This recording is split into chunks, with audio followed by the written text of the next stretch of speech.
Students, இந்த எக்ஸ்பெரிமெண்ட்டுக்கு ஒரு class tumbler, அதில் வாட்டர், அப்புறம் இந்த மாதிரி ஒரு சின்ன தட்டு, அப்புறம் மஸ்கிட்டோ நெட்டு, கொசுவலை நெட்டு ஒரு சின்ன பீஸ், இதுதான் இதுக்கு தேவை. அப்புறம் ஒரு 3 ரப்பர் பேண்ட்.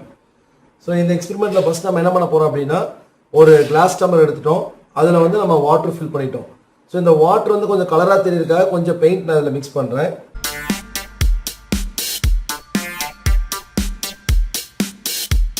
இப்போ பார்த்தீங்கன்னா வாட்டர் வந்து உங்களுக்கு கொஞ்சம் கலராக தெரியும். ஸோ இப்போ நான் என்ன பண்ணுறேன், இங்கே வச்சுருக்க இந்த மஸ்கிட்டோ நெட்டை வந்து இது மேலே வச்சு கவர் பண்ணுறேன். கவர் பண்ணிவிட்டு இதை சுற்றி என்ன பண்ண போகிறேன் அப்படின்னா ரப்பர் பேண்ட் வச்சு கவர் பண்ண போகிறேன்.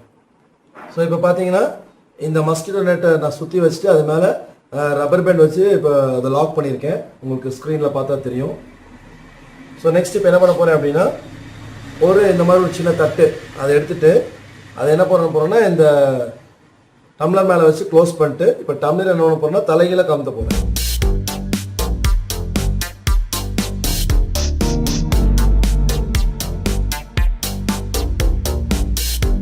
இதை நான் அப்படியே கீழே பிளேஸ் பண்ணுறேன். ஒரு ஃபியூ செகண்ட்ஸ் கழிச்சு இப்போ நம்ம என்ன பண்ண போகிறோம் அப்படின்னா இந்த டம்ளர் நைஸாக அப்படியே தூக்க போகிறோம். என்ன ஆகுதுன்னு பார்க்கலாம். இப்போ பாருங்க, அதுலேருந்து வாட்டர் கூட கீழே விழுகலை. ஸோ இதுக்கு ரீசன் என்னன்னு பார்த்தீங்கன்னா இந்த 2 ரீசன். ஒன்று வந்து சர்ஃபேஸ் டென்ஷன். இப்போ என்ன ஆகுதுன்னா சார் வந்து இப்போ இதுக்குள்ளே இருக்கிற வாட்டர் மாலிகூல், அந்த வாட்டர் மாலிகூல்ஸ் என்ன பண்ணும் அப்படின்னா அது வந்து ஒன்று ரியாக்ட் பண்ணும்போது அதை அட்ராக்ட் பண்ணும், ஒன்று இழுக்கும். அப்போ இழுக்குனால என்ன ஆகுனா இங்கே ஒரு லேயர் மாதிரி ஃபார்ம் ஆயிடும். அப்போ அந்த லேயர் மாதிரி ஃபார்ம் ஆனால் அது தண்ணியை வந்து கீழே விடாது. அதுதான் சர்ஃபேஸ் டென்ஷன். 2வது காரணம் வந்து பார்த்தீங்கன்னா அட்மாஸ்பரிக் ப்ரெஷர், வளிமண்டலோடைய அழுத்தம். இப்போ வெளியே காற்றோட அழுத்தம் வந்து இப்போ அதிகமாக இருக்கும், இந்த டம்ளருக்குள்ள காற்றுடைய அழுத்தம் வந்து குறைவாக இருக்கும்.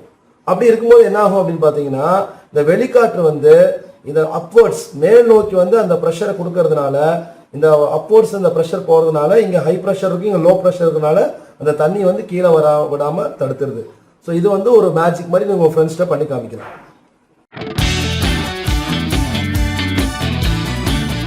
ஓகே, நெக்ஸ்ட் எக்ஸ்பெரிமெண்ட் பார்க்கலாம். இப்போ நான் இந்த எக்ஸ்பெரிமெண்ட்டுக்கு வந்து நமக்கு 2 கேண்டில்ஸ் வேணும். இப்போ சார் 2 கேண்டில்ஸ் எடுத்திருக்கேன்.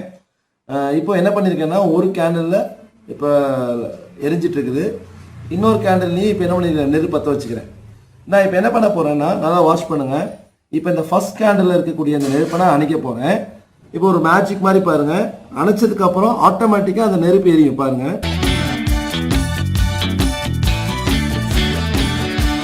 பார்த்தீங்களா, நான் இந்த மெழுகுவர்த்தி வச்சு அதை டச் பண்ணவே இல்லை, ஆனால் அதில் வந்து மறுபடியும் அந்த கேண்டில் எரிஞ்சிச்சு. பார்த்தீங்களா அந்த மேஜிக்கை? திருப்பி அந்த மேஜிக் காட்டுறேன் பாருங்கள், நல்லா கவனிங்க. பார்த்தீங்களா? ஸோ இதுக்கு காரணம் என்ன அப்படின்னு பார்த்தீங்கன்னா நமக்கு தெரியும் கேண்டில் வந்து வேக்ஸ், மெழுகுல செய்கிறது, அது ஒரு பெட்ரோலிய பொருள். ஸோ அப்படிங்கும்போது அந்த நெருப்பு அணைஞ்சு அது போகக்கூடிய புகையில் வந்து அந்த வேக்ஸோட வேப்பர், மெழுகோட அந்த வேப்பர் இருக்கும், அந்த ஆவி இருக்கும். ஸோ அதில் போய் நம்ம நெருப்பு வைக்கும் போது ஆட்டோமேட்டிக்காக அது திருப்பியும் பிடிச்சிக்கும். ஏன்னா அதுலேயும் பெட்ரோலியம் இருக்கும், அந்த புகையிலையும் அது இருக்கும்.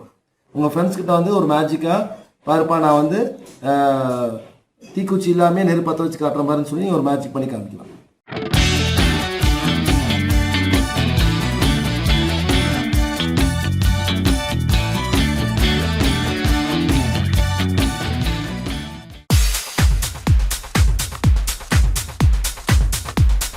Okay students, next experiment. So இதுக்கு தேவையானது பார்த்தீங்கன்னா ஒரு சார்ட் பேப்பரு, அப்புறம் ஒரு கிளாஸ் டம்ளர், அப்புறம் அதில் வாட்டர். ஸோ ஃபர்ஸ்ட் நான் என்ன பண்ண போகிறேன், இந்த சார்ட் மேலே அந்த கிளாஸ் டம்ளர் வச்சுட்டேன்.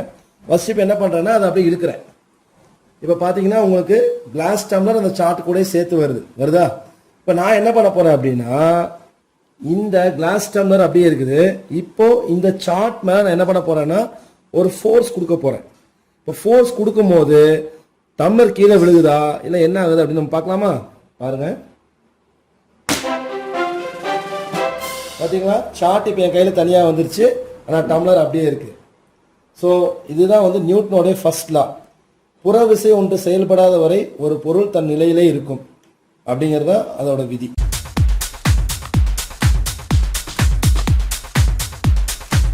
நியூட்டனோட ஃபர்ஸ்ட் லாவுக்கு இன்னொரு எக்ஸ்பெரிமெண்ட் பண்ணுற பாருங்க.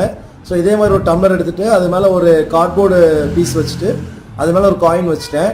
இப்போ ஜஸ்ட் சும்மா அந்த கார்ட்போர்டை புஷ் பண்றேன், என்ன ஆகுதுன்னு பாருங்க. காயினும் கீழே விழுந்துருது, கார்ட்போர்டும் கீழே விழுந்துருது. இப்போ இந்த கார்ட்போர்டுக்கு ஒரு எக்ஸ்டர்னல் ஃபோர்ஸ் கொடுக்குறோம். இப்போ இந்த காயின் எங்க போகுதுன்னு பார்க்கலாம்.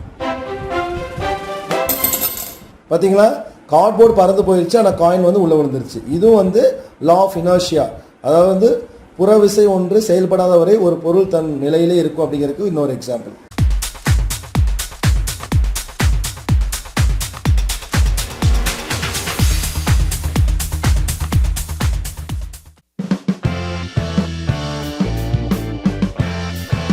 நெக்ஸ்ட் எக்ஸ்பெரிமெண்ட் பார்க்கலாம். இந்த எக்ஸ்பெரிமெண்ட்டுக்கு தேவையானது பார்த்தீங்கன்னா ஒரு பலூன், அப்புறம் ஒரு காயின். ஓகேங்களா?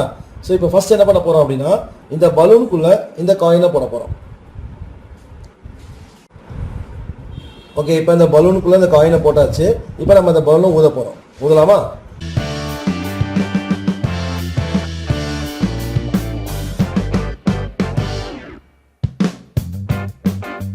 இப்போ பாருங்க, இந்த பலூனை இப்போ நம்ம வந்து மேல அதோட வாய்ப்பகுதி நம்ம பிடிச்சிட்டோம்.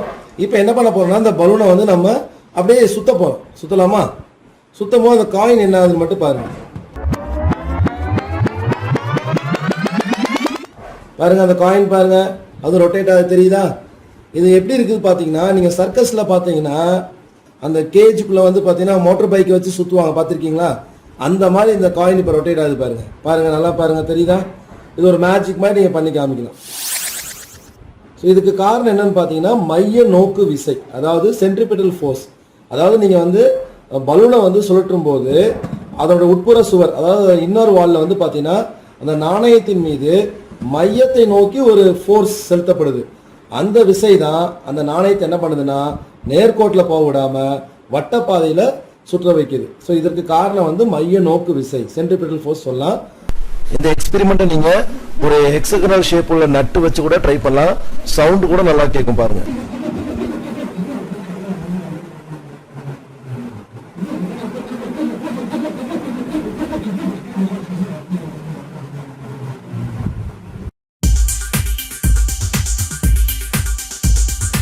ஓகே ஸ்டூடெண்ட்ஸ், நெக்ஸ்ட் எக்ஸ்பெரிமெண்ட் பார்க்கலாம். ஸோ இங்கே பார்த்தீங்கன்னா 2 கிளாஸ் டம்ளர் எடுத்திருக்கேன்.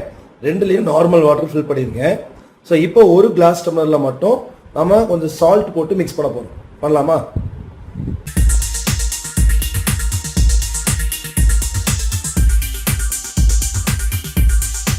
ஸோ இப்போ நம்ம என்ன பண்ண போகிறோம் அப்படின்னா, கொஞ்சம் இங்கை வந்து 2 கிளாஸ் டம்ளர்லையும் ட்ராப் பண்ண போகிறோம். என்ன டிஃப்ரென்ஸ் ஆகுதுன்னு பார்க்கலாமா? ஃபர்ஸ்ட் நார்மல் வாட்டரில் ட்ராப் பண்ணுறோம்.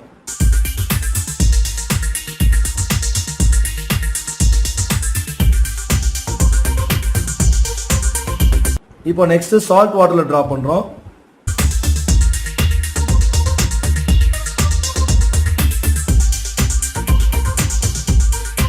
இப்போ பாருங்க, நார்மல் வாட்டர்லயும் பாருங்க, சால்ட் வாட்டர்லயும் பாருங்க.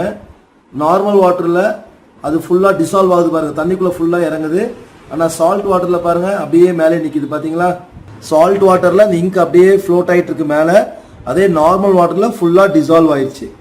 இதற்கு காரணம் என்னன்னு பாத்தீங்கன்னா, சால்ட் வாட்டருக்கு நார்மல் வாட்டரோட டென்சிட்டி அதிகம், அதாவது அடர்த்தி அதிகம். அதனால தான் அந்த சால்ட் வாட்டரில் அது அப்படியே ஃப்ளோட் ஆகிட்டு இருக்குது. அது டிசால்வ் ஆகிறதுக்கு ரொம்ப நேரம் டைம் ஆகும். சால்ட் வாட்டருக்கு டென்சிட்டி அதிகம் அப்படிங்கிறதுக்கான ஒரு எக்ஸ்பெரிமெண்ட் தான் இது. ஹலோ ஸ்டூடெண்ட்ஸ், எல்லாம் நல்லா இருக்கீங்களா? ஸோ இன்னைக்கு வந்து ஆர்ட் அண்ட் கிராஃப்ட்ல வந்து சார் வந்து ஃபைல், இப்போ நம்ம ப்ராஜெக்ட்லாம் பண்ணோம்னா ஃபைல் கிளாஸ்ல போட்டு வைப்போம்ல, அந்த மாதிரி ஃபைல நம்ம கடையில் வாங்காம சிம்பிளா நம்ம எப்படி செய்யலாம் அப்படிங்கிறத பார்க்க போறோம். ஸோ அது வந்து நம்ம சார்ட் அட்டையில இல்லை கெட்டி அட்டையில பண்ணா நல்லா இருக்கும். இப்போதைக்கு நம்மகிட்ட அது இல்லை. ஸோ அதனால என்ன பண்ணணும், நம்ம புக் அட்டை இருக்குல்ல, நம்ம சப்ஜெக்டோட புக் அட்டை இருக்குல்ல, அதை தான் நான் எடுத்திருக்கேன். ஸோ அந்த மாதிரி ஒரு சப்ஜெக்ட் அட்டையோட புக்கை தான் என்ன பண்ணிருக்கேன் சார் அப்படின்னு பாத்தீங்கன்னா, அந்த கலர் தெரியக்கூடாது மேல வந்து A4 பேப்பர் வச்சு ஒட்டிட்டேன். அதோட உள் பக்கம் பாத்தீங்கன்னா இந்த மாதிரி கலர்ல காக்கி கலர்ல இருக்கும். சார் நான் என்ன பண்ணிட்டேன் அப்படின்னா, சும்மா ஒரு டிசைன் மாதிரி பண்ணிட்டேன், தெரிய வேண்டாங்கிறதுக்காக. ஸோ இந்த மாதிரி உங்களுடைய புக்கோட அட்டையை வந்து இந்த மாதிரி எடுத்துக்கோங்க. எடுத்துட்டு என்ன பண்றீங்க அப்படின்னா, அந்த சென்டர்ல வரும் பாத்தீங்களா மடிப்பு, அந்த சென்டர்ல 2 மடிப்பு ஜாயின் ஆகிற மாதிரி மடிச்சிருங்க. இது 2 ஜாயின் ஆகிற மாதிரி நல்லா மடிச்சிருங்க. இதான் ஃபர்ஸ்ட் ஃபோல்டு பண்ணிடுறீங்க. இப்போ இது 2 மடிச்சிட்டோம். இப்போ மடிச்சதுக்கு அப்புறம் இப்போ அடுத்த ஸ்டெப் என்ன பண்ண போறோம் பாத்தீங்கன்னா, 2மே ஈக்குவலா இருக்கும் இருக்குதா? இப்போ என்ன பண்ண போறோம்னா, இந்த ஃபர்ஸ்ட்ல வந்து ஒரு 2 சென்டிமீட்டர் அளவு ஸ்கேல் எடுத்து என்ன பண்றோம் அப்படின்னா, இது அப்படியே ஒரு ஃபோல்டு பண்றோம். 2 சென்டிமீட்டர் இல்ல 1.5 சென்டிமீட்டர் எடுத்துக்கோங்க. ஒரு மடிப்பு எடுத்து நல்லா கொஞ்சம் நல்லா மடிச்சு விட்டுருங்க. மடிச்சு விரிச்சு பாத்தீங்கன்னா இப்படி இருக்கும். இப்ப என்ன பண்றோம்னா பாத்தீங்கன்னா இந்த மடிப்பு பட்டதுக்கு அப்புறம் பாத்தீங்கன்னா பின்னாடி வந்து சின்னதா இருக்கும், முன்னாடி வந்து பெருசா இருக்கும். பாத்தீங்கன்னா இப்படி தெரியும் இந்த மடிச்சதுக்கு அப்புறம். இப்ப என்ன பண்ண போறோம் அப்படின்னு பாத்தீங்கன்னா இப்ப இதுல 3 மடிப்பு தெரியும். 1 2 3 3 மடிப்பு இருக்கும். இதுல வந்து இந்த 2வது மடிப்பை இப்படி வச்சுட்டு என்ன பண்ண போறோம் அப்படின்னா அதை உள்வாக்குல அதை மடிக்க போறோம். உள்ள போற மாதிரி அதை மடிக்க போறோம். இந்த செகண்ட் மடிப்பை உள்ள போற மாதிரி சார் மடிக்க போறோம். சரி பாருங்க, செகண்ட் மடிப்பை உள்ள போற மாதிரி மடிச்சிட்டேன். இப்ப என்ன பண்ண போறேன் அப்படின்னா இப்ப இந்த ஃபர்ஸ்ட் செகண்ட் மடிப்பு உள்ள போற மாதிரி மடிச்சிட்டேன். இந்த ஃபர்ஸ்ட் மடிப்பை வெளியே கொண்டு வரேன். கொண்டு வந்து கரெக்டா இதுல டச் பண்றேன்.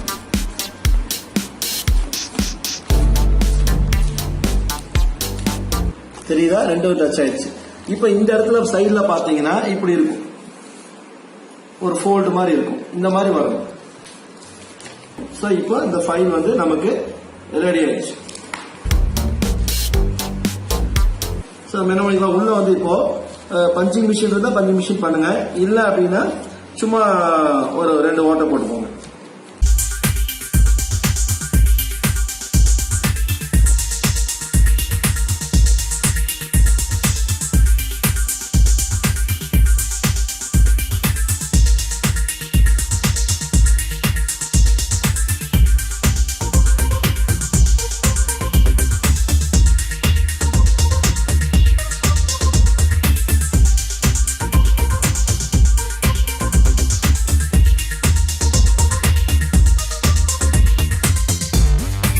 இதுக்கு முன்னாடி நம்ம ஏதாவது டெக்கரேஷன் பண்ணா கூட நம்ம பண்ணிக்கலாம்.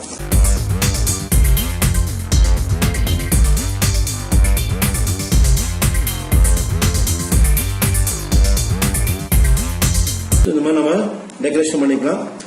லேபிள் ஏதாவது இருந்துச்சுன்னா கூட நடுவில் வந்து நீங்க ஒட்டிக்கலாம்.